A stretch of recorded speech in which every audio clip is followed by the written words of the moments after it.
But yeah, so there's this element of needing to acknowledge the history of this land, of this space, of these people.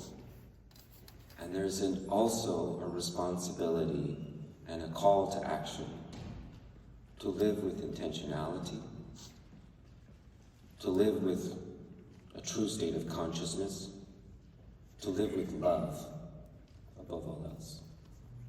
And I love the land. I love the history of this land, the history of Lenape-Hoking, the history of the Canarsie, the history of all the different people from all over the world that came to this great island to try and make a better life, to try and make something happen. I was born on Manhattan 31 years ago. I live this island. I walk this island. And I'm so grateful that we're meeting here and now to talk about these important issues around climate activism, about what the truth of this path really is. So, if I could just invite you all to just take a deep breath with me, and a breath out. One more time.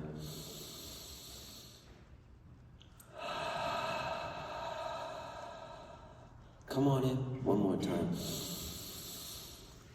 And a loud one. So we're here and now. You might have come a long distance to be here. Thank you so much for those that have traveled from out of state, that have traveled from out of county, that have traveled from other boroughs. Welcome, welcome to this moment and to this event. And now it is my esteemed privilege to, what's next? To welcome the great dancing leader. Thank you.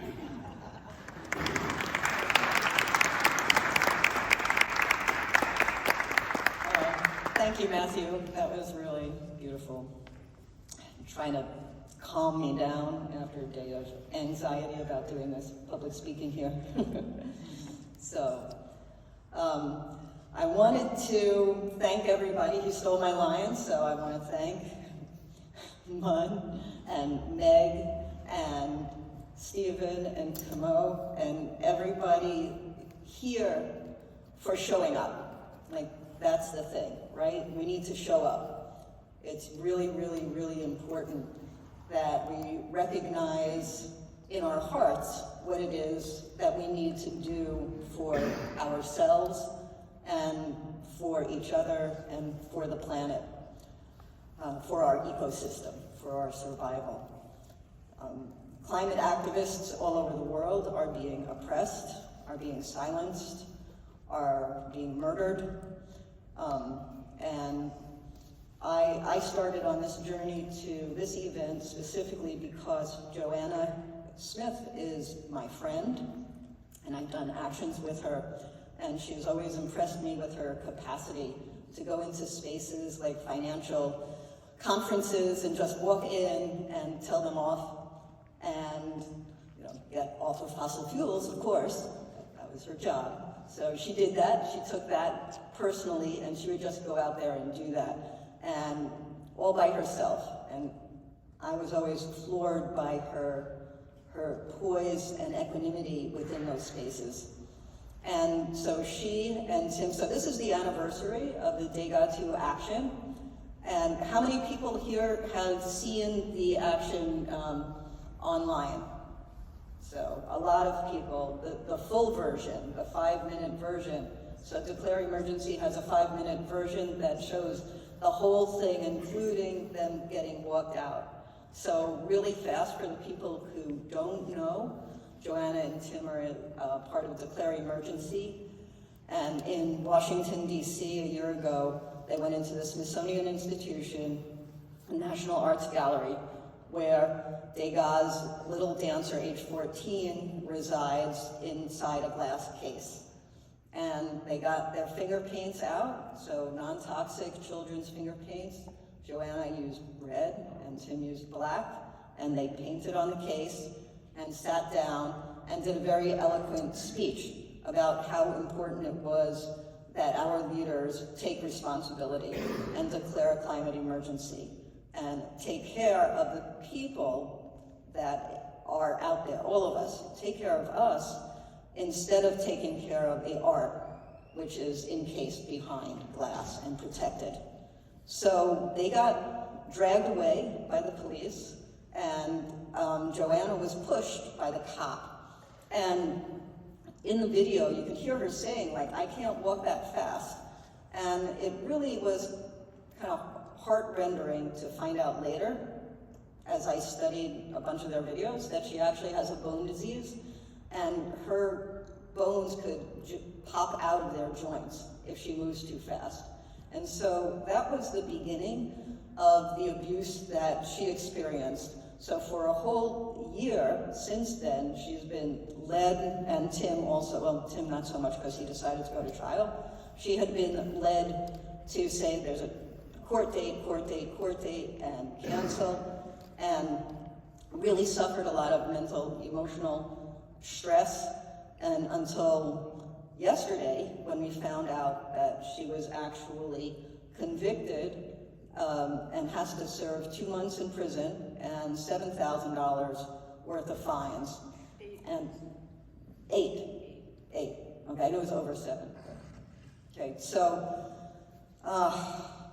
you know, her capacity to go ahead and put herself out is just phenomenal. And I wanted to read what she said. She sent a message to me saying this is what she wanted to share with you, which is that the democracy, our democracy, is in very serious trouble when peaceful protest is directly equated to January 6ers by a sitting federal judge, and nobody is free until we are all free.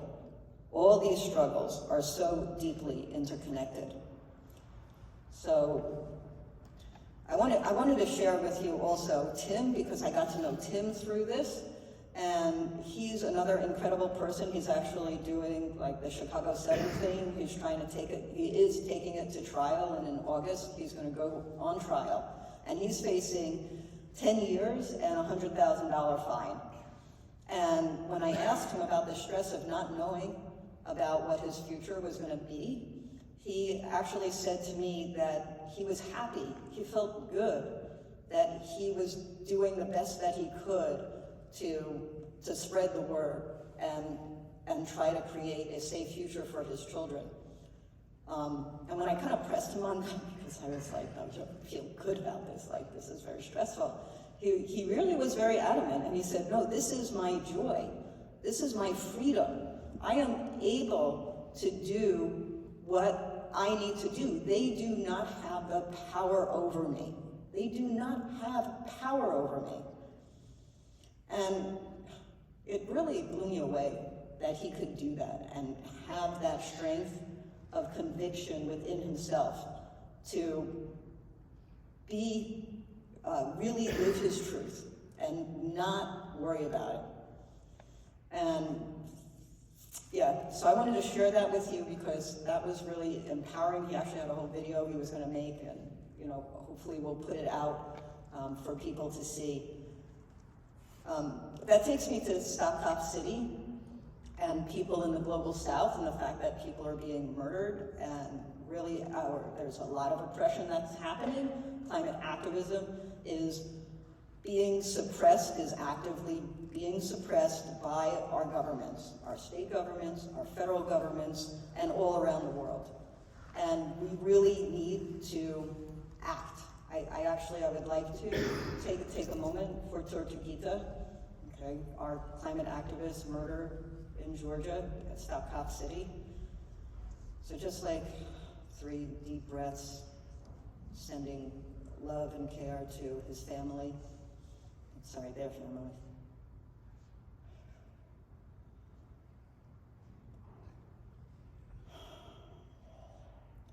So I want to thank you all, and I think that what we need to do is really join together as community. We need to bolster our capacities as activists, our strength, and our love, and our commitment to the cause, and to our ideals and our values, and to each other. So that being said, I would like to pass it on to Stephen and Kamau and Mun. Thank you. Yeah, so just to let everybody know what the program is for the actual panel, we'll have a series of questions that I'll be asking our guests, and then after that, for about 1 hour, and then after that, we'll have about half an hour that we can open it up to the floor where you guys can actually be asking your questions as well too. So just to start out with, I'm sure many of you know them already, but I'm just going to go ahead and make an introduction.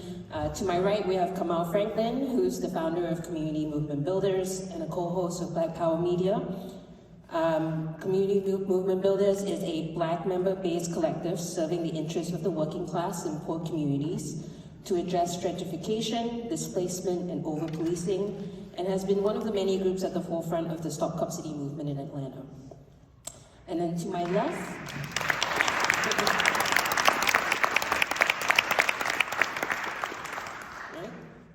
we have Stephen Donziger, who's many of you know from supporting the Free Donziger campaign in the last 2 years, who's a human rights activist, human rights attorney who helped indigenous and farmer communities win a historic $9.5 billion judgment against Chevron for the environmental cleanup of the Ecuadorian Amazon communities, and after 18 years of hard-fought litigation.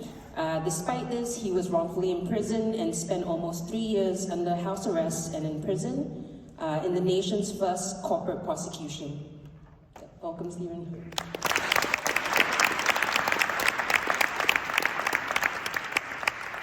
Yeah, so I'm just gonna, maybe introduce yourselves to the crowd. Maybe just share with us your story. How did you get started? What inspired you to do activism? And kept you in your journey throughout all these decades. Kamau, you want to go first? Thanks for having me. Can you guys hear me clearly? Good. Okay. So my name again is Kamau Franklin. I'm originally from Brooklyn, New York. Thank you for that. True.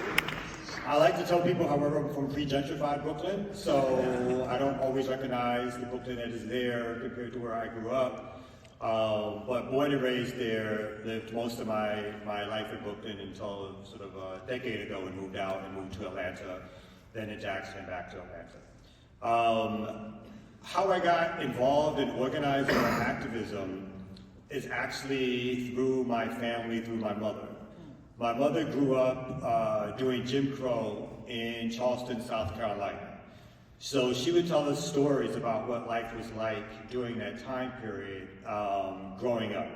And one of her stories that always stuck with me was when she was in a whites-only playground with her friends and was being chased out by a cop, and she didn't run as fast as the others. And so she was hit in the back by a billy club that busted her back open until the day she died. She had a large scar on her back. So when you hear stories like that about what life was like in the South, in sort of overtly oppressive conditions, it just started to get me to read, to study, to analyze. Again, growing up in sort of Crown Heights, Bed-Stuy, Brooklyn, having sort of an understanding, the projects, Albany projects in Brooklyn, getting an understanding of how society works, where resources go, why certain neighborhoods don't have resources. My study led me to reading a lot of Malcolm. Reading Malcolm radicalized me, and I've been radical for the last 30 some odd years, and started organizing since that time period, joining multiple, particularly Black organizations that fought around the issues of self-determination, the issues of organizing, the issues of how we get power, and it led me on a journey that continues to this day. So I say that what's important for me in terms of organizing, and I'll stop after this, is to make sure that we have an analysis of why we're doing what we're doing. And my journey helped me with that analysis to understand that the state is not making any mistakes, it's not any accident. Climate change is something that's completely preventable. Oppression is something that's completely stoppable. It is folks who persist in doing that because they have a gain out of that they do, right? Capitalist venture, resources, white supremacy is something that folks live off of, and it's something that keeps resources in particular communities and or a particular small percentage of the population. They know what they're doing, and we have to know what we're doing when we're combating these things so that we don't fall into traps of simple reforms in terms of pursuing our goals of true freedom and liberation. So thank you.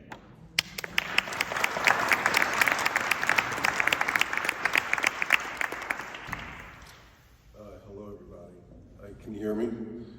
Yeah. I should say at the outset that I'm a bit under the weather today, so bear with me if I cough a little bit.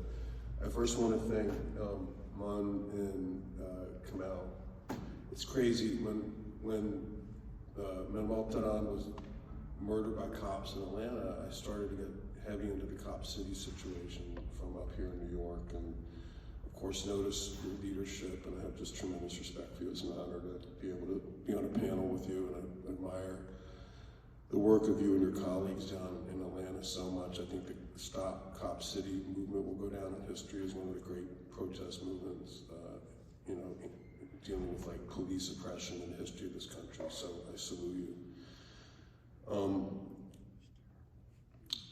My story of getting involved in activism also derives from my mother.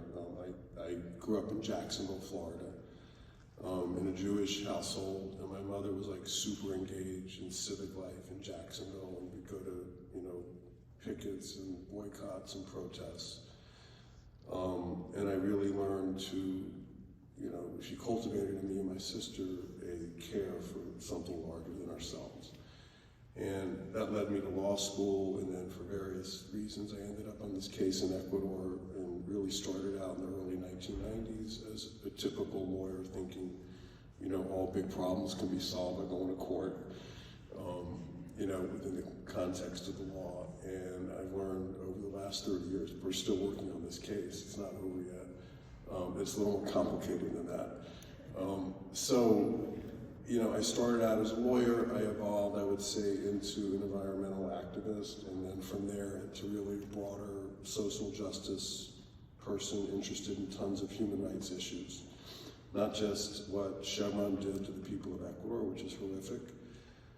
It's gone on for 50 years. They deliberately dumped billions of gallons of cancer-causing oil waste into the Amazon, onto indigenous ancestral lands. Thousands of people have died from cancer and other diseases. Not enough people know about this, but it really is an example of how structural violence occurs in our system in ways that incrementally and slowly can kill lots and lots of people. Most oil spills, people think of spectacular accidents like the Deepwater Horizon spill from the Gulf of Mexico, or the Exxon Valdez spill in Alaska. This wasn't a spill. This was an engineering design designed to pollute, and it's still going on.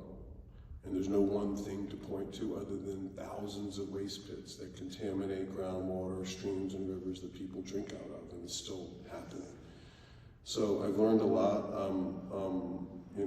Writing a book about it right now, trying to survive. They took my law, this whole process, they took my law license without a hearing. I got sued by Chevron for $60 billion. Most amount of money anyone has ever been sued for in the history of this country. They took my bank accounts. They basically got the judge in the United States to impose millions of dollars of cost orders on me to pay them for their legal fees they used to persecute me. And what happened to me is the same thing to some degree of what's happening to 61, as I understand it, Stop Cop City protesters who face a criminal RICO indictment, what I would call a bogus case designed to silence activism. And I believe that's what happened to me. And I'm still dealing with lots of challenges, but fundamentally the most important point is we won the case in Ecuador, the communities won the case, and I'm doing fine. Thank you. There's a lot of lawyers working on this case other than me, thank God. I'm no longer a lawyer, but we're still fighting, and I'm really proud of what's been accomplished. And I'm really interested in some of these issues like Tim and Joanna, and like these attacks on activism are really intensifying in this country. And I look forward to talking about it here today. Thank you, Stephen. Stephen, so you mentioned that, you know, the case isn't finished, the work is still ongoing. So what is like some of your focus for the current time being, and what are the goals that you hope to achieve from that? Well, thank you. So, you know, the most fundamental thing on the Ecuador case is we have a judgment that we won that's been affirmed by Ecuador's Supreme Court that is enforceable against Chevron's assets. I believe the reason Chevron orchestrated me being locked up, by the way, there's a lot of firsts to this case, but the way I got locked up as a human rights lawyer in America is I was charged by a pro-corporate judge with criminal contempt of court because I refused to give Chevron my computer and confidential case file. I actually appealed his order. While I was appealing his order, he basically locked me up at home with an ankle bracelet on a misdemeanor contempt charge with a 180-day maximum sentence on a misdemeanor, and I ended up spending 993 days. I served literally 4 times the max at home prior to trial, before I could even get a trial. And the judge says, well, you're not really serving time, you're free, you're home. But I was locked up in my home, I couldn't leave. So there's all these little tricks of the trade that they use, but the more important point is the judgment out of Ecuador is valid, it is enforceable, and it's enforceable against Chevron's assets wherever they exist all over the world. So right now the communities in Ecuador are trying to work with their legal team to make some of these cases happen, but you know, you need resources, money, and lawyers with a lot of courage willing to fight. One thing that happened to me in the course of this situation is they took my passport. I have not left the country for 5 years, and prior to that, I had been to Ecuador over 250 times. And I actually think one of the main reasons Chevron concocted this case against me was to prevent me from leaving the country, meeting with my clients, and organizing lawyers in other countries to enforce the judgment. I am the only person in the United States that I know of who has had his passport confiscated as a sanction for violating a civil discovery order. That's slightly technical, but it's basically an order in a civil case that I turn over my computer and he basically won't let me leave the country until I give him my computer, and I just can't do that because it would violate my ethical obligations to my clients. And I don't know where this ends. I mean, it's possible I will never again leave the country for the rest of my life. So the relationship between me not having a passport and the enforcement of the judgment is tight because Chevron knows that I was really one of the main driving forces of the case. I raised a lot of the money. I know the case. I've been on it since the beginning, and I'm able to organize lawyers in other countries to sort of do the enforcement. They don't want me to leave. They don't want me to leave ever, and they also keep a lot of leverage over me because I don't have a bank account. I owe them lots of money, and the way, I have a wife and a son, the way we survive is my wife has a salary, thank God she works, and I raise money for my defense fund to pay lawyers and pay some of our basic living expenses. They tried to destroy me, you know, they hit me financially, they hit me with my bar license, they hit me with my travel, they tried to prevent me from being a lawyer, from being a human rights advocate. I mean, the irony is, I mean, I'll let everyone else be the judge, but I actually feel like, even though I'm a little under the weather at the moment, I feel like I'm actually a lot stronger. And I have a much bigger platform than I used to because of what they did to me. You know, so I really want my passport back, and I really want my law license back to continue fully engaging the world as a human rights advocate. Even without that, I'm engaged. You know, I post and I speak and I fight, you know, but it's really extraordinary what the, you know, corporate control of the judiciary was able to do to me. And I want to just mention one other thing. When the judge charged me with criminal contempt over the computer issue, he took the charges to the U.S. attorney in Manhattan at the SDNY, a guy named Jeffrey Berman, who was appointed by Trump, he was U.S. attorney under Trump. He refused to prosecute me. Okay, he knew the case was BS. The judge then appointed a private prosecutor from a corporate law firm to prosecute me in the name of the U.S. government. It turns out that law firm had Chevron as a client, even though the judge did not disclose it. That's why I say that I believe I am the first person ever to be targeted with a private corporate prosecution. That's scary. I mean, I appealed it, lost. Took it to the Supreme Court. Oddly, they wouldn't take my appeal, but 2 of the justices, people I don't think I've ever agreed with these two people, ever. Gorsuch and Kavanaugh issued a dissent saying what happened to me was completely unconstitutional and illegal. I mean, it's interesting, isn't it? I couldn't get any of the three so-called centrist liberals to vote to hear my appeal. If I had just gotten two of them, I would have been, the court would have heard my appeal. So, there's a lot going on. All I can say is the case is still viable, it's alive, the communities are hurting, they have to be really put first and foremost, and I hope that other lawyers in this country and other countries will carry it forward and force Chevron to comply with the law and pay the judgment. Thanks for sharing that. So I did read, Stephen, that there is an initiative now to actually try to get President Biden to pardon him. Oh, yeah, I forgot about So what is if that happens, Sure. What was the implication of that? So I just launched a campaign to get President Biden to pardon me. I mean, why not? I mean, I'm not going to wait around for the pardon, but I think he could give me a pardon, with enough pressure, because this is so crazy. So we have a website, freedonziger.com. We have a petition. We have a 12-page letter signed by 14 very credible, prominent lawyers. However, a pardon would not solve a lot of my problems. I mean, I think it would help tremendously in terms of me solving these problems. Like, if you were to pardon me, I think it'd be very hard for a court, not to give me my law license back and my passport. But the pardon itself would not achieve that. But it would help. And it's important, and I think it's a test for Biden. I'm giving this guy a test. I mean, everyone knows that his record of the environment at best is extremely mixed. And this is an example for him to walk the walk on both climate justice and, respect for the rule of law in our country. And I think he should do it. I think the question is, can we get it on his desk such that he will actually pay attention to it and think it through? Because the man obviously has a lot on his mind these days. So the goal of the petition and really pushing this publicly is to get him to deal with it. Yeah.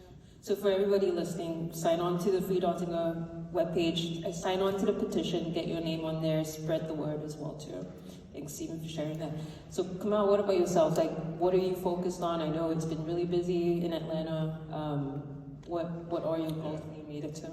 So as folks probably know, we've been doing the Stop Cop City movement for 2.5 years. And this movement was an outgrowth of the 2020 uprisings. So when George Floyd was killed, when Breonna Taylor was killed in Atlanta, where Rayshard Brooks was killed, all by the police, it caused massive uprisings across the country, where people during COVID came out in the streets. For somebody, I think for all of us, it was like entering a petri dish, right? We'd all been isolated, but these actions were so strong, in our face, so blatant.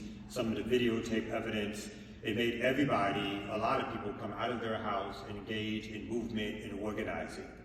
The calls at that time were everything from the abolition of the police to the defunding of the police to finding alternatives to policing. In Atlanta and other places, the police, the city, the corporations, they doubled down on militarized policing. So instead of defunding the police, they figured out ways to fund them better. Or they figured out ways to go around, even just in case. Again, most of the time, these calls were never going to be met anyway. That was clearly understood. But things like the police fund, the Atlanta Police Fund, these funds that have been around, foundation I should say, the Atlanta Police Foundation, and these foundations have been around for years, for decades, all of a sudden started getting more money than they ever had in the past. Not only through private and corporate donations, but more money from states and localities. And so the reaction to the uprisings of 2020 by the city of Atlanta was, how do we figure out a way to be better trained, armed, and ready for the next uprising? And Cop City was born out of that movement as a response to that movement. So when we saw that this was the plan of the city of Atlanta, we started off, it was just actually a few of us as organizers and activists who've been involved again in anti-police brutality struggles. It started off by being folks like anarchists and some environmental groups and some groups who were community organizers, but very, very small groupings of us. That movement grew, and we used traditional organizing campaigns and techniques, marches, demonstrations, petition drives, town halls. But even during the earliest time periods of that struggle, our movement was targeted by the police for arrest and repression. The kind of things that at first, any organizer and activist is kind of used to, right? You get arrested for obstruction of governmental administration, resisting arrest, refusing a lawful order. Still things that were meant to destabilize our movement, but things that we were used to doing. And I guess as that movement progressed, every time the city thought that it had won and that we would go away, we kept getting stronger. So when the city passed the lease agreement to allow the mayor of Atlanta to lease 180 acres of forest land, what we've dubbed the Milani Forest, to cut down 90 acres immediately to the Atlanta Police Foundation, they thought the movement was over. But instead, the movement turned to forest defending. People actually went into the forest where they went to live. They lived in tree huts. There was actually civil disobedience and direct action, where machinery that was brought in to destroy or to cut down trees, that machinery was taken apart. Some of that machinery was set on fire. We kept at it, and it was what we call a flat movement, right? A non-leaderful movement, I guess. One that engaged in a diversity of tactics, and one that had a basic premise and agreement that kept us together. That we all did not need to engage in the same tactics and strategies. But even where we disagreed, we would not be separated from each other. So in other words, we would not publicly allow ourselves to call out other organizers and activists, even when they use tactics that some other people would not use. So we would not allow them to play good activists versus bad activists. We would not allow them to go like the only way to protest is to go out and march at a certain time, when you're allowed to go, to leave at a certain time, to go home, to make the right signs, and then to come back again the next day under the supervision of the police, right? Organizing and activism was something that we controlled through various means and mechanisms. And so almost all tactics and strategies were allowed within sort of the mix of this larger movement that was building. And the fact that they saw this movement building and it had started to get national attention is when we found out that the city started to build a task force. So I should say the Atlanta Police Foundation built a task force. That task force included the City of Atlanta Police, DeKalb County Police, where Atlanta is mostly in, well, part of Atlanta is in, the Fulton County Police, the Georgia Bureau of Investigation, the Federal Bureau of Investigation, and Homeland Security. That they had planned to start using domestic terrorism laws against organizers and activists associated with the Cop City movement. And so in January of 2022, or December of 2022, they went into the woods and arrested approximately 9 or 10 organizers, and that was the first time people were charged with domestic terrorism. And then in January of 2023, they went back into the woods, arrested another 8 or 9 people, and that is when they murdered Manuel Tortuguita Terán, who was an organizer, an activist, a forest defender, and is said to be the first environmental activist to be murdered in the United States by state authorities. So we understood at that stage that people's lives were on the line, right? We understood at that stage, like we clearly felt we understood, that nothing brings it home more than the murder of an organizer and activist, to let you know how serious the state is in keeping power and control. Again, for them, they thought this would be a defining moment that broke up our movement, that stopped our movement from happening, that made us say this was too much for us to bear. But instead it pulled us all together. It brought more people into the movement. We had to fight to make sure that Tortuguita's image wasn't sullied by the corporate media, by the police, that we had a fight back strategy to talk about how they were killed, how they were murdered, what would be the response to that, and how we would make this movement go forward. This movement continued to grow. In March of 2023, we had various weeks of action, but we had another week of action, which caused more arrests for domestic terrorism, and then they started to add the charges of calling us a conspiracy, a racketeering conspiracy. Now, the most interesting thing about this conspiracy is that their theory of when the conspiracy began It wasn't when we started organizing against Cop City. In the indictment itself, their written words, they say the beginning of this criminal conspiracy started the day George Floyd was murdered. So the day that organizers, activists, everyday people went out into the streets and organized and rallied and had uprisings for the state, the city, the county, that was the day that a criminal conspiracy began. So we have to understand, this is rooted in the fact that we are against the police violence on our community.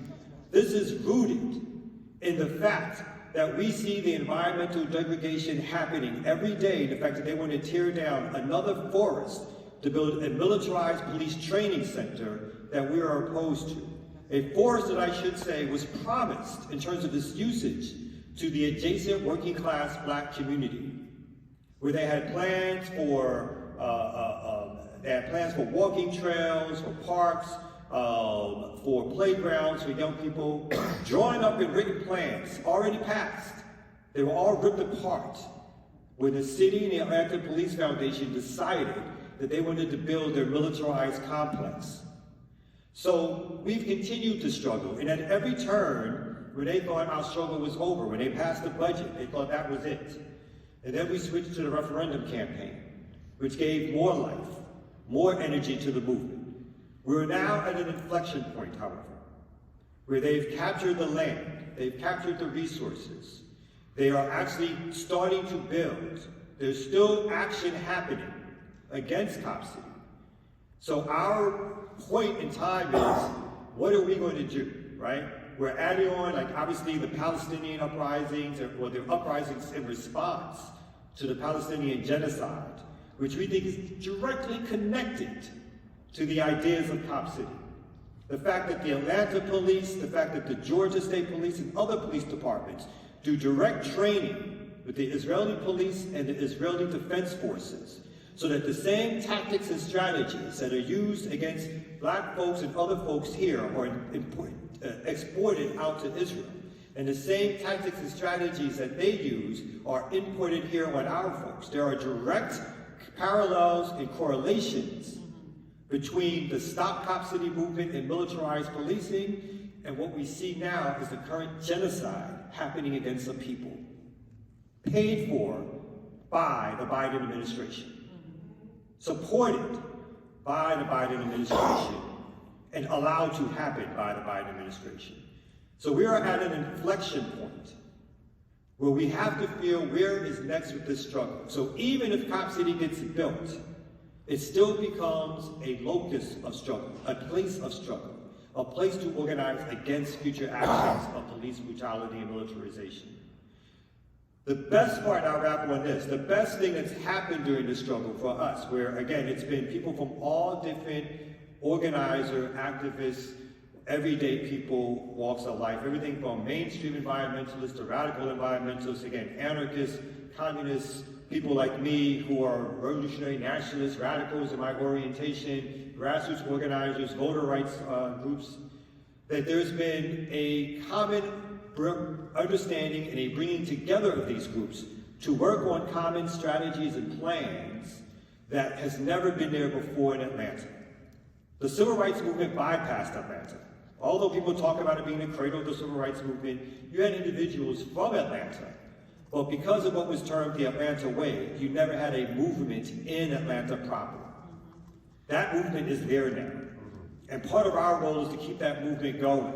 That even if this battle is not won the way we want to win it, there is still a larger war that is happening on our communities in this country and around the world. And we plan to still be a part of that movement and a leading force in that movement.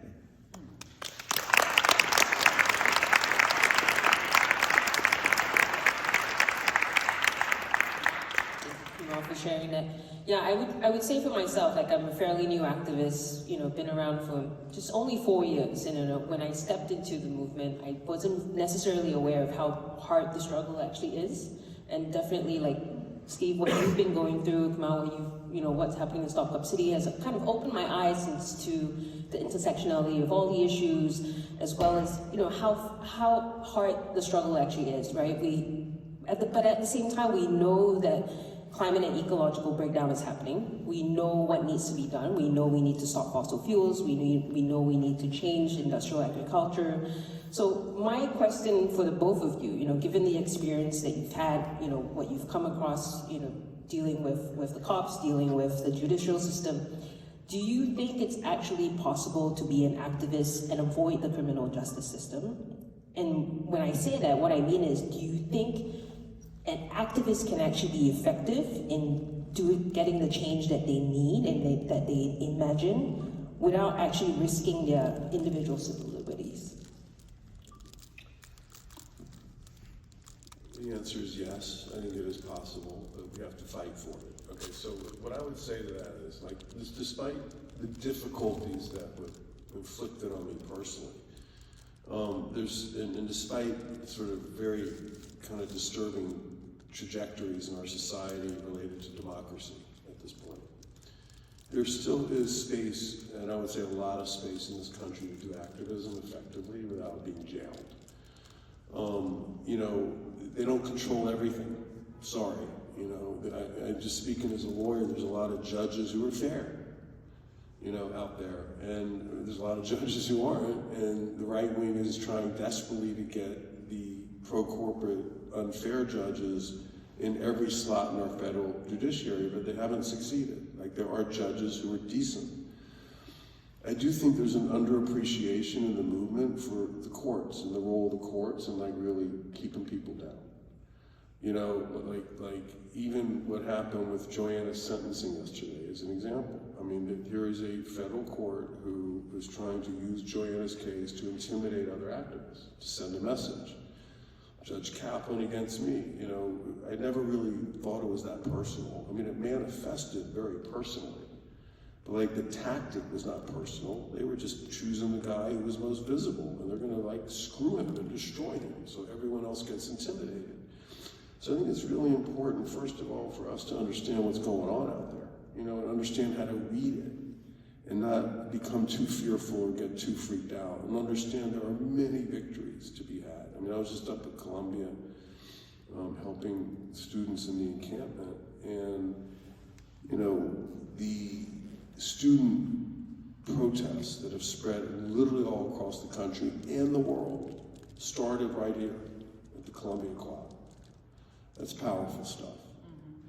And a lot of times when these reactions occur and you see police beating the heck out of people in your city, in Emory University, I couldn't believe some of those videos I saw from 1 or 2 days ago. That's a sign that we're effective. Okay, you gotta just sort of figure out how to think about it.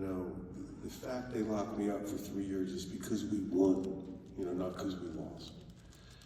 And I would say psychologically, sort of understanding how to think about these things. Even Cop City, it's just incredible what's been accomplished in Cop City, even though, yes, they are now starting to build the facility, but the battle isn't over. There's a lot of leverage that's been created in Atlanta on a whole host of issues because of the Cop City movement.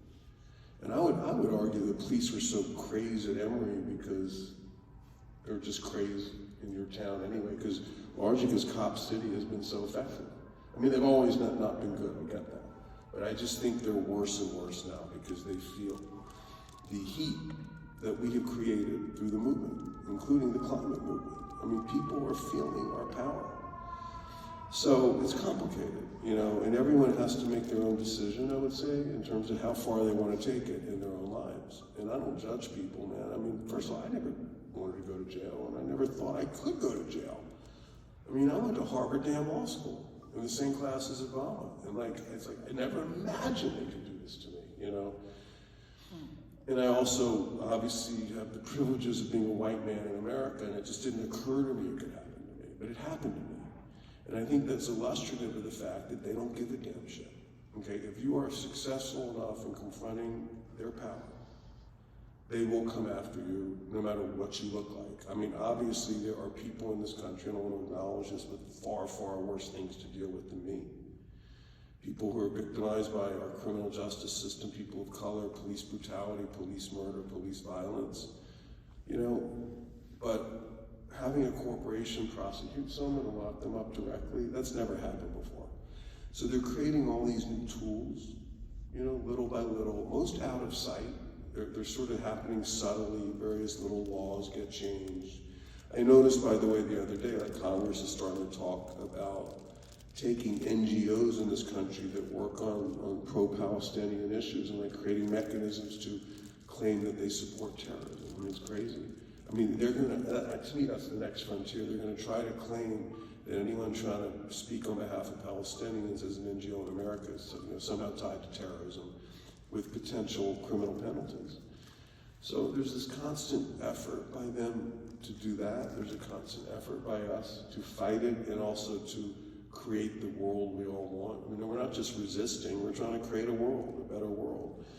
And I would just say that, speaking personally, like, what choice do we have, really? I mean, I don't know where this is gonna end up. I'm 62 years old, maybe I have another 15 productive years, hopefully more.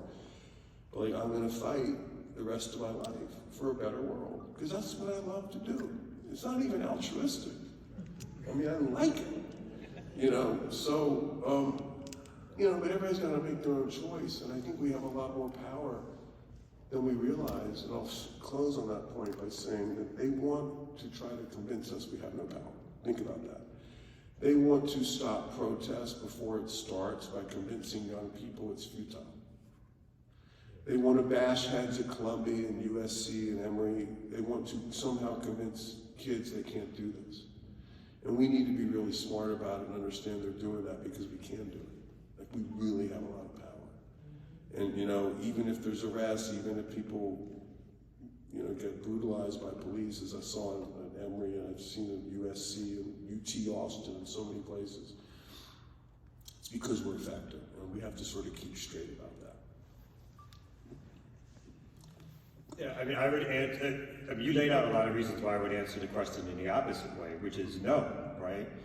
You will be, if you are an effective organizer, you will have to expect the state to come after you. It doesn't mean everybody who's involved in that effective organizing has to engage in the same strategies and tactics, right? I'm an old man now, I can't do the thing, I can't run as fast as I used to or whatever like that, so I'm not engaged in some of the tactics I did when I was younger. But it doesn't mean I don't support different tactics and strategies, which I know will lead to police coming after organizers and activists. But to be honest about it, you don't have to engage in that much to have the police come after you. As long as you're seen as effectively changing a narrative or a dialogue in a way that the oppressive state does not want it to be changed, you are going to be considered a threat.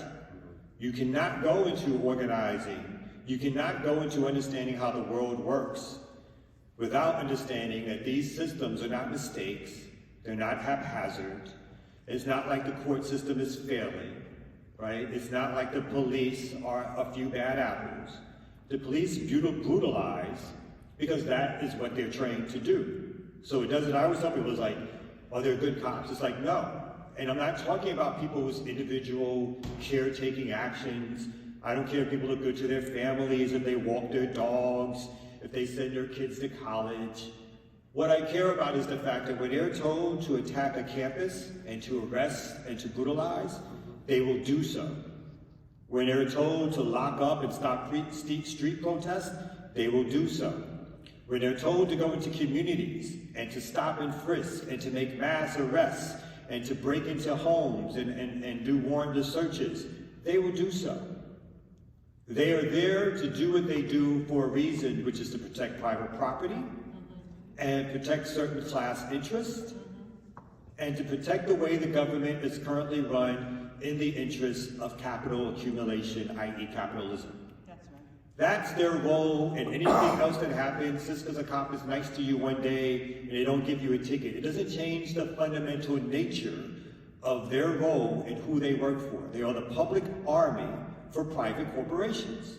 When you are effective in understanding not only just the role of the police, but the role of larger society in maintaining corporate dominance, in maintaining Western hegemony, which includes destroying land, controlling resources, destabilizing populations, when it is good for corporate and/or hegemonic interests, that they are going to do so.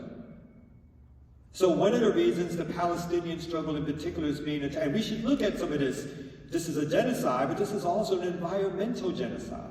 You cannot drop as many bombs and missiles and drones on people, on land, on territory, without causing an environmental disaster, a human disaster. But yet they don't stop. They know what they're doing. And they're used to being able to control the minds and energies of people through corporate media. They're used to being able to put out statements that get you to say, oh, you're not looking at this from both sides. They're used to controlling the minds of people to a degree where it's easy to stop struggle from happening. But we've entered this period over the last 10 or 15 years where it's not been as easy as it used to be. And this is scaring the ruling class to death. In addition to their own internal struggles and fights, in addition to a changing international scene. So what we do now is more important than ever. When we think about, when we think about the history of movements, a lot of us are like, oh, I wish I was back in the 60s, or I wish I was part of this struggle. Well, here you are. You got as much struggle as you ever need to have. You got as much choices as you can ever make. And you're either with the oppressed or you're with the oppressor. You're either fighting capitalism or you're fighting with capitalism. There's no in-betweens anymore. So my answer to the question is, you should expect, if you are an effective organizer or an activist, an effective mover of things, that the state will use its power in different ways to either lie about you, to degrade you, to arrest you, to jail you, to charge you, to beat you up, and or to murder you.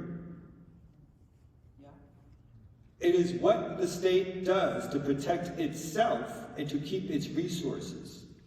So when you understand who you're fighting, you have to understand what your fight is. And again, what you are willing to do in that fight. And I agree, there's little choice anymore. There's little choice when the planet is literally being destroyed before our eyes. There's little choice when we see 30,000 people murdered on their own land. Their own land, to be clear. There's little choice when we see the degradation happening around the world and in the society and others, led by the government of this country. So you can do nothing and the world ends anyway, with the way things are going, to be honest. Or you can engage in struggle and fight for liberation, for redistribution of resources, for ending capitalism, for fighting for the world that we want to all make. That's what the struggle is now. And that's what you have to expect yourself to be involved in when you take that step and get others involved. That's right. Woo! Yes.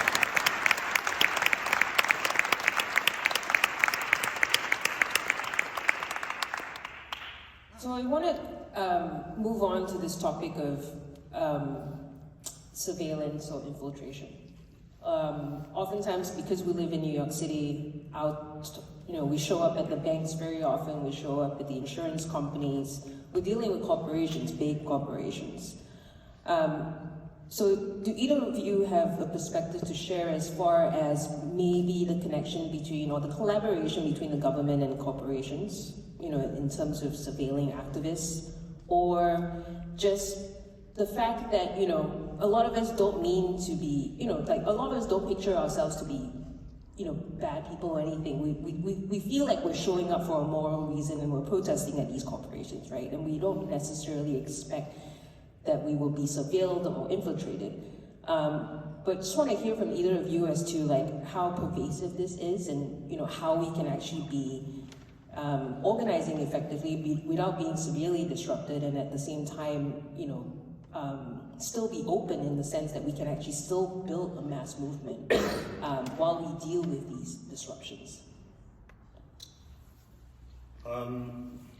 So there's obviously, like, you know, anybody who is involved in organizing has to study history. Otherwise, you're doing yourself a disservice. And so, again, recent history, relatively recent history, you have COINTELPRO to study. You have post 9/11 to study. You have to understand that the surveillance state is not new, but the surveillance state, obviously, as technology improves, becomes improved itself. So the most surveilled city in the world, outside of 5 cities in China, is Atlanta, which is a combination of private surveillance, so cameras, at businesses, the door ringer cameras, all hooked up to a system created by the Atlanta Police Foundation, which again is a private entity that pays for it, that all gets hooked up into the Atlanta Police Department. So all of these systems, these private and public systems, a lot of times work hand in hand. And because, you know, again, we're sold the propaganda of the democracy and communist China is evil, bad, and look how they're surveilling. When you surveil here, it's all for good because it's all for commerce, and so don't you worry about it, right? Facebook has all your information. There's uses for social media, so don't get me wrong in this, but Facebook, Twitter, Instagram, all those things have all of your information anytime you go online. One is to get you to buy and to understand your buying habits, but 2, it is to keep track on you. Anytime we step out in public, we're being kept track of. So that's not to intimidate people, it's to stop people from doing organizing and activism work, but it's to let people understand the world in which we live in, where surveillance is a tool of the state. It is pervasive. It is not going to end anytime soon. In fact, they just passed, I'm forgetting the name of the law, that they just reenacted again for another couple of years, which allows continued surveillance on people here. The surveillance that's happening is things that they learn from each other. In fact, going back to the Atlanta system, part of the Atlanta system of surveillance was learned from, again, the IDF, where the Atlanta police went to Israel, went to Jerusalem, and they saw the interconnectedness of the cameras and how the camera system works in surveilling particularly Palestinian populations. And they said, that's a great idea. We should have that here. Teach us how to do it, right? Because we do have unwanted populations that we want to surveil and watch, but we can always think about the reasons of how we're going to criminalize them later. But we want that surveillance capability here, we want it now. So surveillance is what the state uses to guard against us in terms of our activities. Infiltration is something that will be used. But you also have to understand that infiltrate, whether paid or not, you're always going to have disruptive forces. Part of mass-based organizing is, and if you're going to engage in mass-based organizing, is obviously that you want to let people in, and then you have to judge them by their work, whether they're paid or unpaid for in terms of the state, right? So people who are constantly disrupting, stopping work, causing splits, are usually people to be watched, to be honest, or to understand that when you create these entities, one of the best things that you are supposed to do is you try to keep that entity going. As long as, again, you feel like it's being productive, it's moving work forward, it's helping to make sure that your challenges against police activity or against the state is moving forward. The job is to keep these entities alive and moving, right? Too many times, the disturbances, again, whether paid for or not, they break up groups, they stop groups from happening, they cause splinters. Those things don't help movements grow. So always, and again, it doesn't mean movements don't have issues and problems and real things to be concerned about that have to get resolved and solved.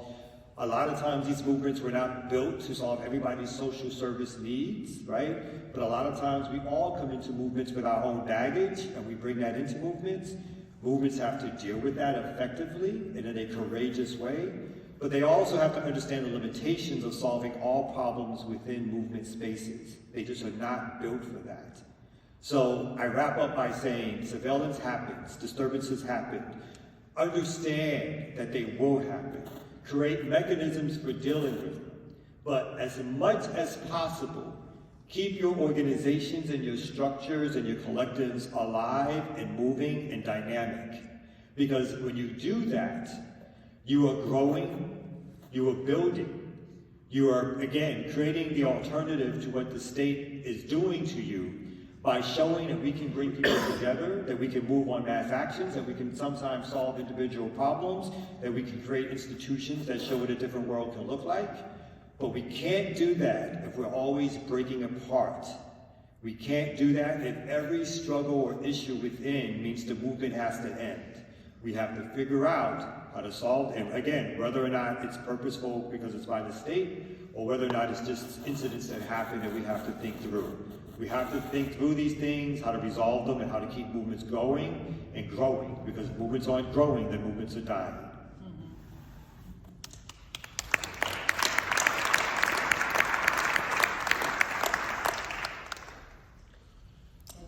I agree with everything you just said. It was very thoughtful.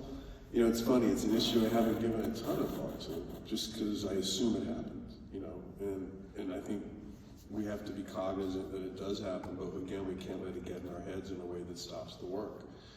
You know, we got to be smart about it. And our team in Ecuador was the victim of constant surveillance by Chevron down there. I mean, they literally, it was so bad that they wanted us to know they were surveilling us. It was like part of the intimidation, you know, and I think that is a lot of what's happening now. It's like, it's not just that they're surveilling, but they want you to know they have the power to surveil you, so you sort of get a little freaked out. So, you know, it's part of what they do. We don't surveil them. I mean, I don't surveil anybody, you know, so I don't know. I mean, I just think I agree with you know, with everything he just said. I just think we need to keep our heads about us and keep moving, keep dynamic, keep growing, absolutely.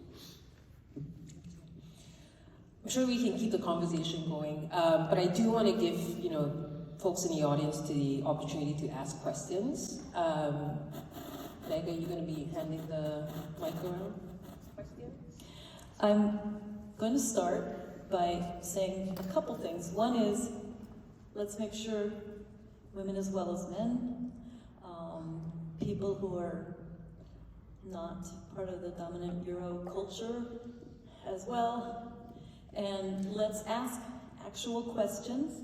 This part is for actual questions of our speakers who have worked really hard, come a long way, taken a lot of time to be here with us. Let's ask them actual questions, and let's leave our discussion time. We're going to have lunch. We have good discussion time then, but let's try to have more of our discussion then than in our questions. Here we go.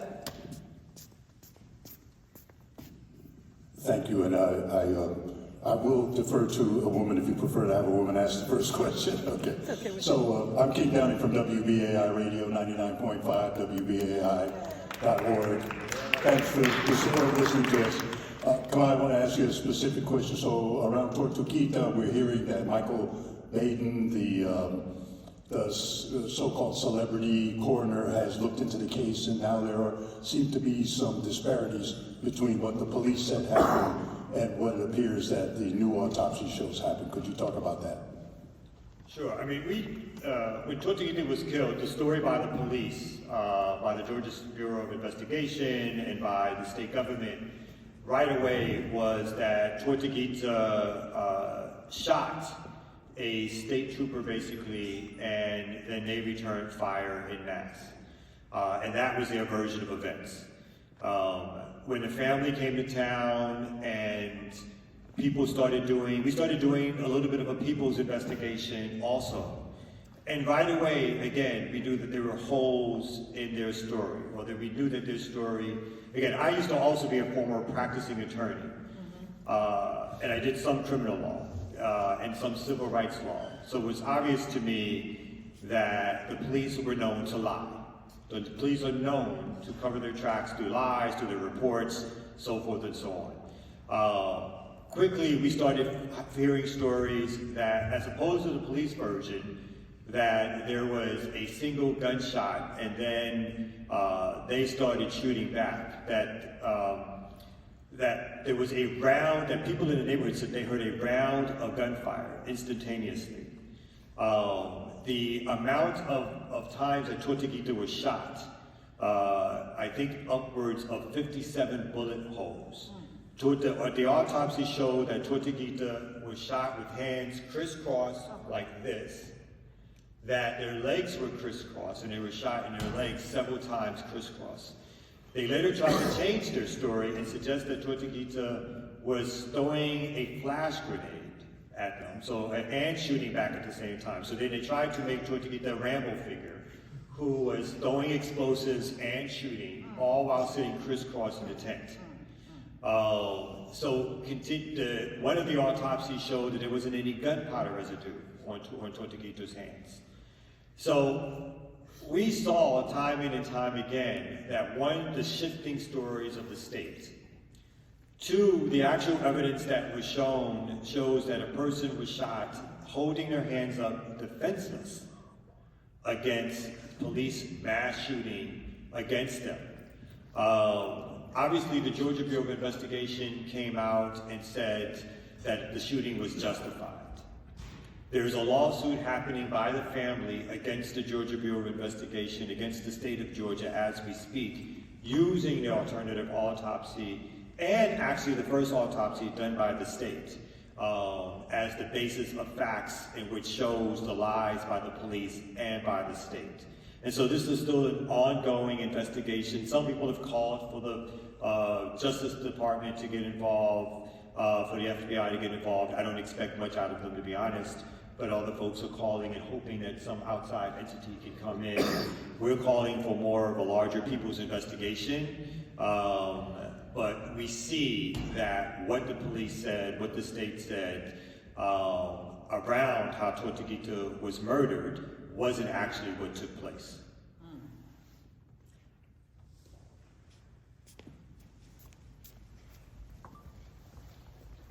Thank you. Hello, thank you so much for this amazingly inspiring panel, and thank you so much for both of you for all the work you're doing. I have a question for you, Kamau, about Stop Cop City, as it's such like a microcosm of movements in general. How do you because I think so many people can come into Stop Cop City and you're absorbing so many different ideologies and tactics, as you said. How has it been like keeping the unity amongst that and like not disparaging any specific tactic, and also like the communities within Atlanta that are coming in to fight, as well as like people from out of state? I guess, how do you keep that going? And then also, I guess, what are your ideas for keeping the broader movement going, or what have you seen work in your own work? I would say that the Stop Cop City movement, in all my years of organizing, the Stop Cop City movement, better than any movement that I've been involved in, for a particular time period, held unity longer and stronger than most movements I saw, particularly with the diverse set of ideological perspectives. And again, I think some of it was some basic understandings of how we would move together. So the things that I mentioned around not critiquing or publicly critiquing, because privately there's been a lot of critiques, but publicly critiquing the strategies and actions, again, that some people did not engage in or thought were antithetical to movement, or that some people actually considered violent. They considered, whether or not property destruction was violent or not was hotly debated internally. But publicly, again, when the media stuck cameras in people's faces, it was, we don't condemn the burning of equipment. What we condemn is the violence against the police on our community, and what this militarized police platform will do for movement, and what it will continue to do to the over-policing of our community. So we grilled that into people in terms of, these are the responses that you, and if you can't make these responses, then don't talk to the media. Don't, because they're obviously going to use whatever they can anyway to try to destabilize us. They use the tactic of outside agitators. And our response was, we welcome people from the outside. We want them to come in. We don't consider them agitators. We consider them comrades in the struggle. You, the so-called progressive Black Democrats, who say that you honor Dr. King, that you love Dr. King, anytime there's an opportunity for you to hold up the banner of the civil rights movement in Dr. King, you praise. But yet you use the language of Southern segregationists who always call Dr. King and the forces of the civil rights movement outside agitators. Always. That's their word. That's their language. being adopted by these so-called progressive, so-called liberal Black Democrats in particular. I point them out, right? I expect it from the white Republicans. The Black Democrats, you can hold their feet to the fire more by pointing out their hypocrisy. Well, what you consider to be hypocrisy, it's really not, because they believe in the same things. But the understanding that we would not be torn apart by that, right? That is a unity that's held together, and one of the greatest unities that will effectively come out of this movement. Now, it does not mean that there hasn't been infighting, there hasn't been disagreements, there hasn't been even splits within the movement circles that have happened, particularly during this stage, which is frequent amongst movements when it reaches a stage. When you feel you're at this point where you may not win the battle the way that you want, people start pointing fingers, right? The question becomes, can a movement like Stop Cop City and other movements survive this time period where we don't get everything we want, but we figure out, even with the idea of investigating what we all did right, what we all did wrong, how do we keep the basic unity together? At one point, I was far more confident that we would. I'm trying to be completely honest with you. I feel at this stage we probably will, but it won't be without friction. Individually, I've had friction with people. So, at one point I thought, again, I was more hopeful of it. I think there's still a general unity that is being held, but it hasn't been as great as I once hoped it was. And I think that's something, again, whether it's paid surveillance or whether or not it's just the way we in the left, I'll say broadly, deal with understanding the idea of critiquing and criticism and self-criticism. How do we deal with that principle with understanding that dealing with the mistakes that people made or that you think that they made more clearly, or the issues involved in movement, resolving those issues in a way that keeps the movement together, a lot of times is far more important. It's not to say that you brush over these things again, but it is to say that when we deal with this stuff, we have to do it in a way that doesn't throw people away, that doesn't throw movements away, that doesn't throw people with alternative ideas away. So we can't just chastise or castigate people out of movements, right? Again, doesn't mean there's individuals who don't have to go, don't get me wrong. But it also means that movement solidarity has to be understood from the idea of politics and principles that have to be ingrained upon it. So we have to, again, continue to develop systems, workable systems, that help move our movements forward for dealing with disruption, disputes, ideological differences, but doesn't get to the point where it's overly complicated, or we spend all our time thinking we're going to resolve these things, because we're not, right? Part of the ways in which these poorly funded, poorly organized, personality-driven, everybody thinks they're right and everybody thinks the other one is wrong next to them at times, that unless we resolve it in a way that keeps our movement together, we're playing into the hands of the state, right? Because the state wants us to separate. They want us to be small. They don't want us to grow. So we have to continually find ways to resolve, but to know that by resolving, it helps us growing. Without, again, brushing things under the rug, but with resolving in a legitimate way that says, how do we keep people going? How do we keep the movement prospering and moving forward?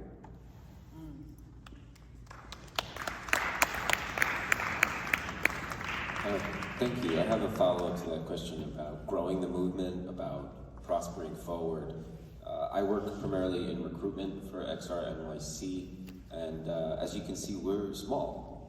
We've kind of atrophied since COVID-19, and most of my work is in cold calling, following up with folks. Please reach out after this, guys, if you want more information about the next event.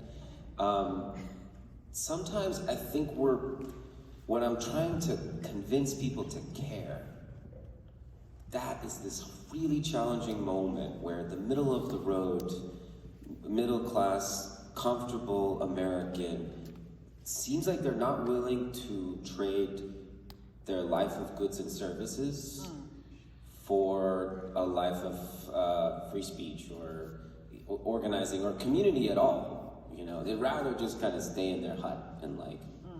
And so I just wanted to ask either of the speakers here about like what your thoughts are about kind of like waking up the malaise of the postmodern culture. And that is the biggest challenge, because if we could wake them up, then our movement would be huge tomorrow and we would be so successful. And so I'm sitting around and I've heard a million reasons about why climate isn't the priority. Black Lives Matter is not the priority. Oh, I'm busy tomorrow, or I got someplace to be, or this and this, and it's just, it's really starting to grind me down. So thank you so much for coming out.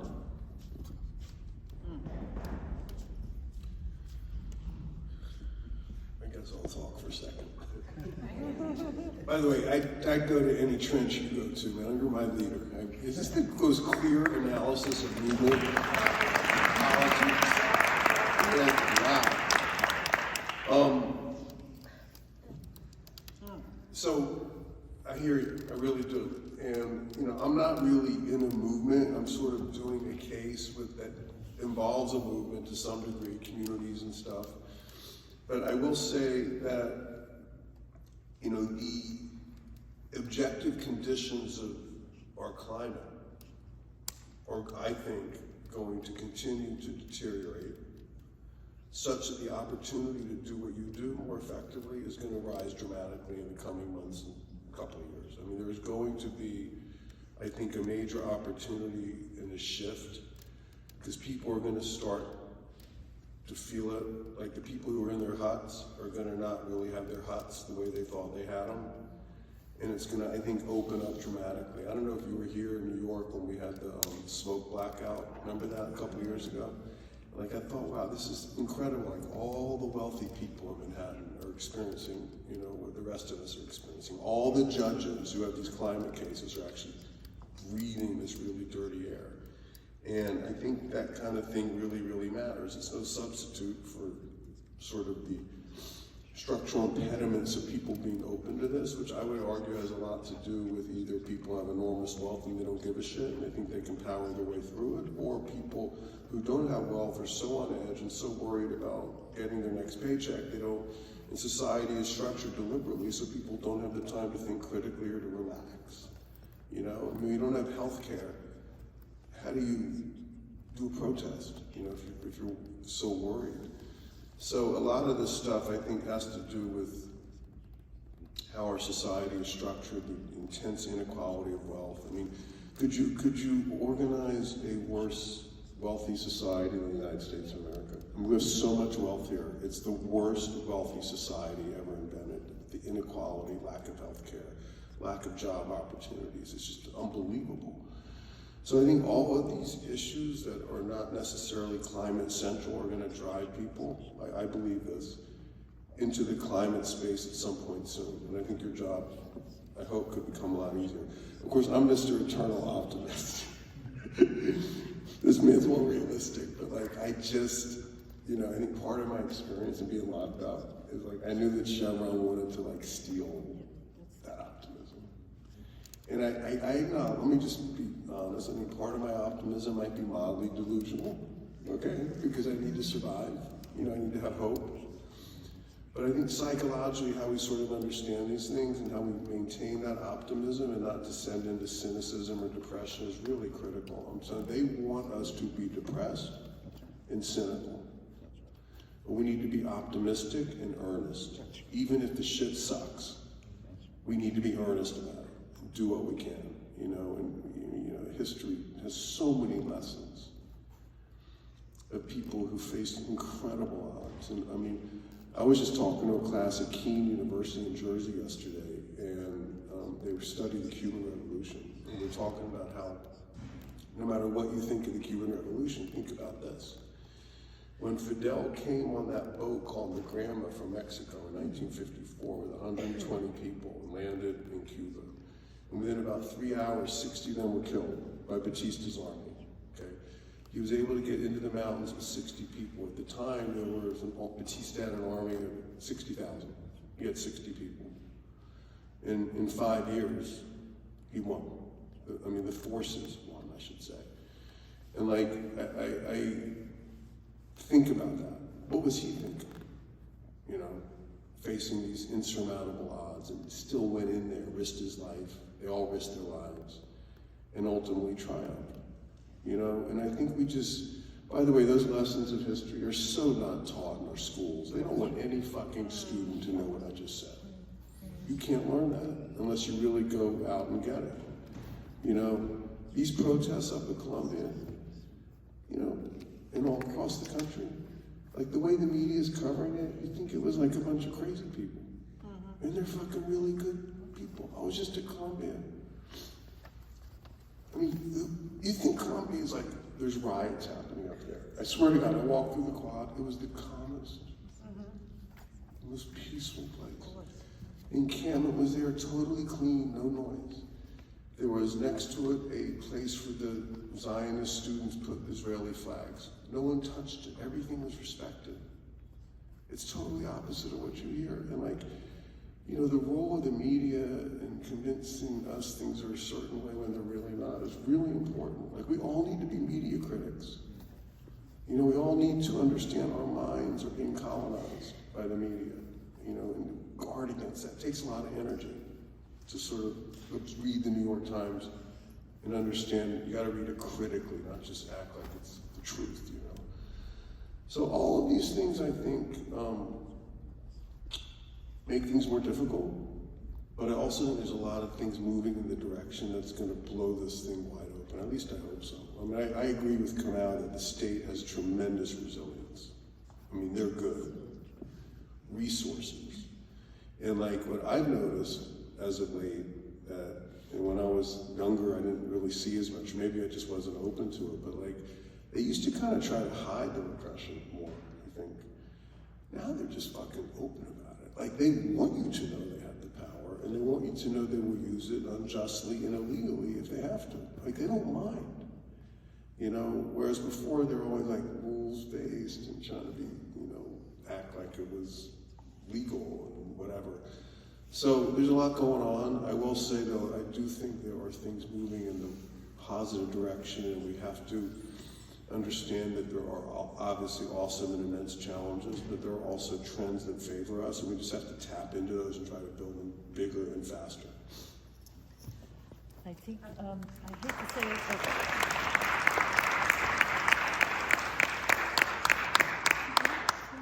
Okay, we're gonna go here. We started late. And we're gonna, we'll take like one more after this, and then we'll be just about done. Take the questions together and respond. Oh, take the questions together and then you guys respond. Yeah. We'll go faster. All right, we'll try. Well, first of all, I'm honored.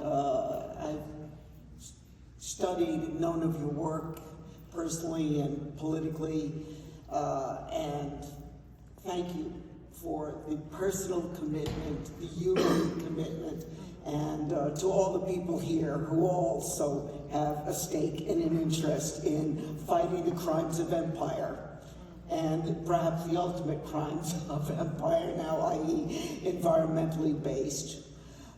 One of the things, though, that I'm just concerned about now as we organize, and we're still, unfortunately, a bit too siloized, but in any event, we organize, whether it's environmentally, whether it's the genocide in Palestine, all of which are, of course, interrelated. But to what extent we get out of this posture of being on the defense, so that you are going to be prosecuted, or you are going to be vamped on, or Tortuguita is going to be murdered. But to make sure that we understand that when you're fighting the crimes of empire now, that we have to build into each and every one of our movements an anticipation of the wrath of the state, of the level of surveillance, of the level of murderous intent. Right now we have, you referenced it a bit, Stephen, and that is the Committee on Education and Welfare, which is chaired by Virginia Fox, which is a federal committee, which is subpoenaed, for example, my union, the UAW. What's the big crime? We actually had an open discussion, and we referenced the genocide in Palestine and decided to have a ceasefire resolution.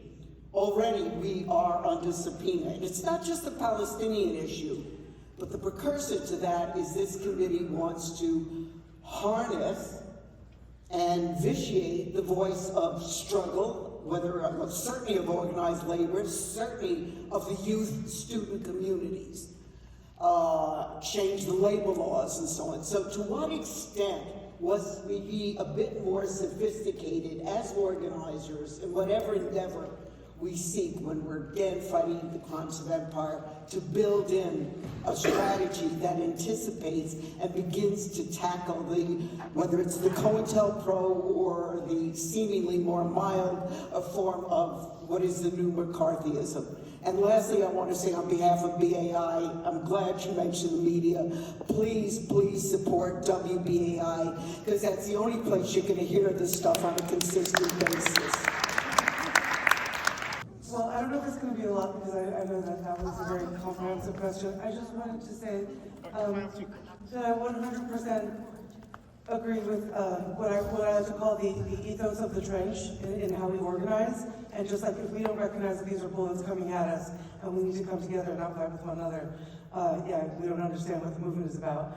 But I wanted to ask, I guess, two quick things. One, I'm really interested in power mapping and like what Sarah Nelson has done with the Flight Attendants Union and identifying like bottlenecks in the system to stomp upon. And I'm wondering if there are bottlenecks that you all have identified in the system that we could be prioritizing.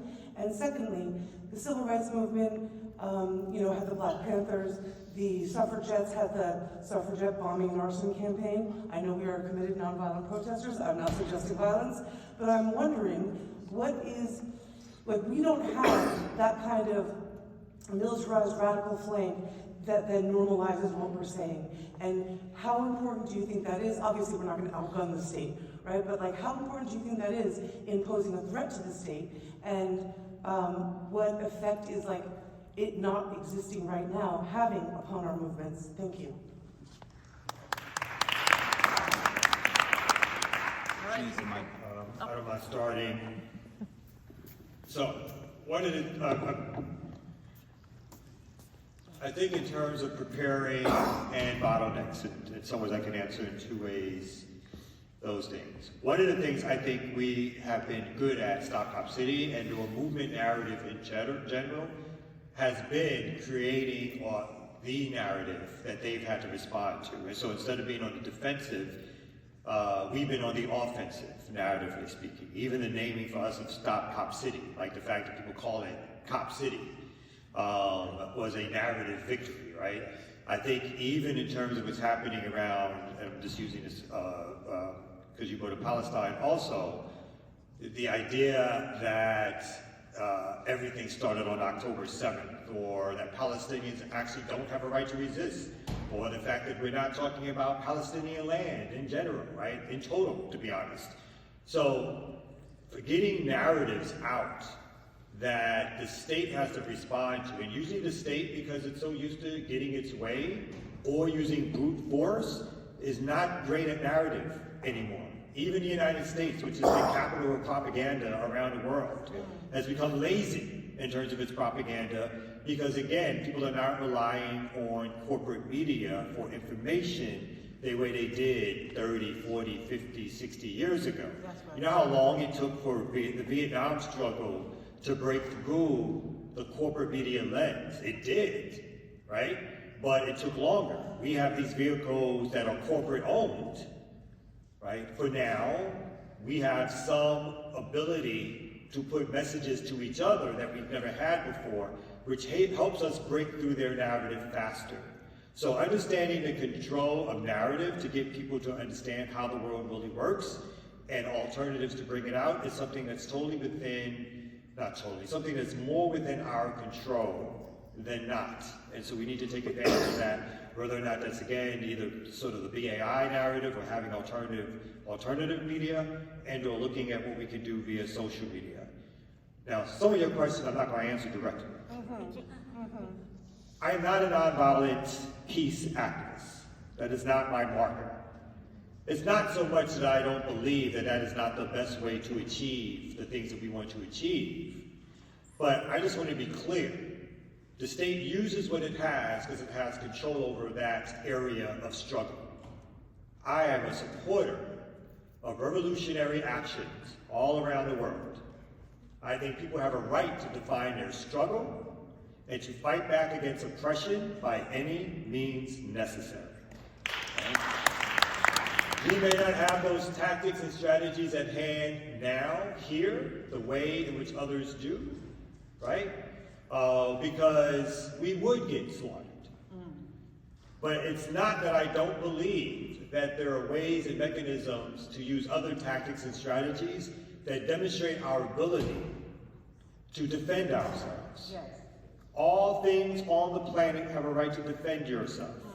We do not necessarily have to allow the state to kill us without understanding that there are prices to pay. That's right. So I will leave that at that.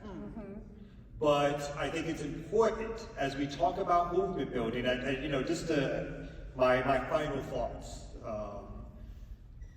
When there are lulls, it is people in the room who are the organizers and activists, this is a little bit of Leninism in me, who have to understand that your role in movement is different than everybody else's role in movement.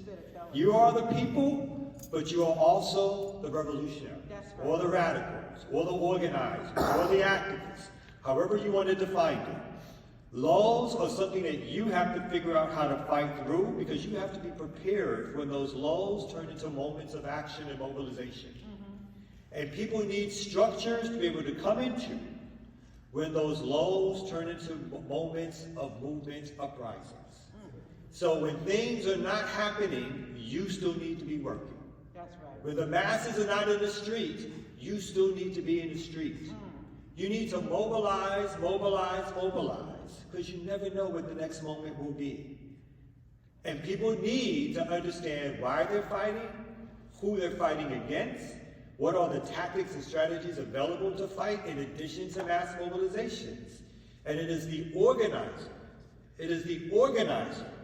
who helps prepare to bring people into those roles and those responsibilities. Doesn't mean everybody sticks, as we all know. This is not the nature of movement. But when we are prepared to take in more, we can do more. So be very clear on your role as the movement organizer. It is to be prepared and to foster the next movement moment so that those moments turn into radical uprisings and action, and that turns into a movement and not just mobilization. Thank you so much.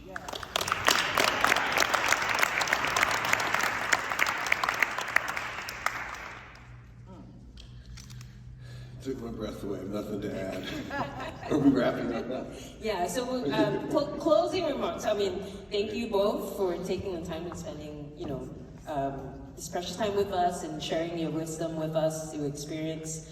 Closing remarks, what would be your advice, or maybe share with us what is your source of strength that has kept you going?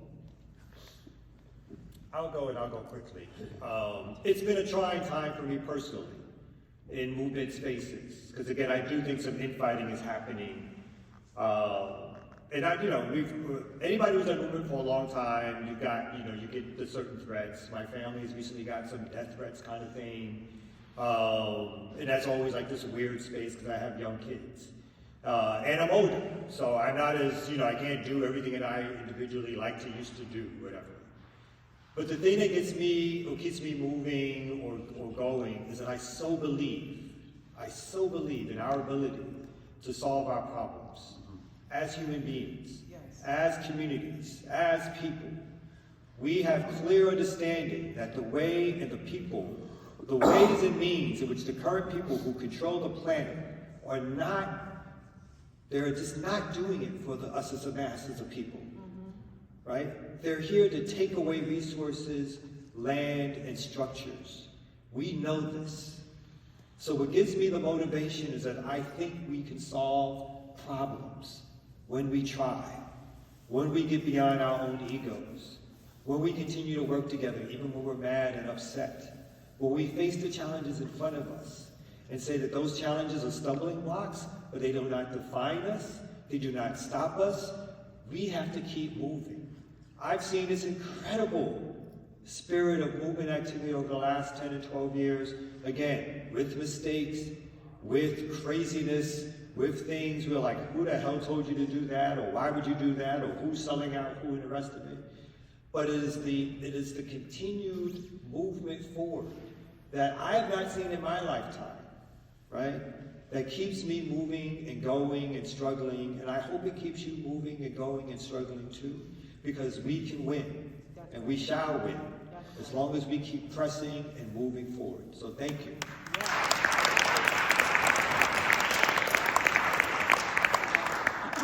I would say that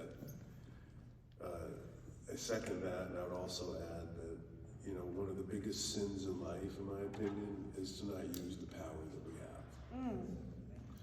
We have more power than we realize. It's collective power, it's people power. You see it all the time when people come together, how effective it can be, how the state gets all freaked out. So I would just say, you know, the gentleman earlier mentioned about people being isolated in their huts. Man, let's get out of our huts and understand we're all connected. In events like this, even though this is, you know, this is a good turnout, but it's like a modest turnout, but like things are gonna happen out of this room today, I'm convinced, that are gonna lead to really good things. You know, so whenever we come together, whenever we share these things, energy is created and we can move forward in a better way. So just remember, you know, you can create your leverage. Like you don't just have to sit on a static person and that sucks. You know, what can I really do? You can create leverage by organizing and uniting with people to create collective power. Leverage is not a static concept. It is a concept that can grow, be cultivated, and be built. And that can lead to really good things. So, you know, again, I keep going back to the psychological, he keeps talking about the state, but it's like, I think those two things combined can actually lead to something very, very significant. So I maintain my optimism, even though I recognize the immense challenges we face.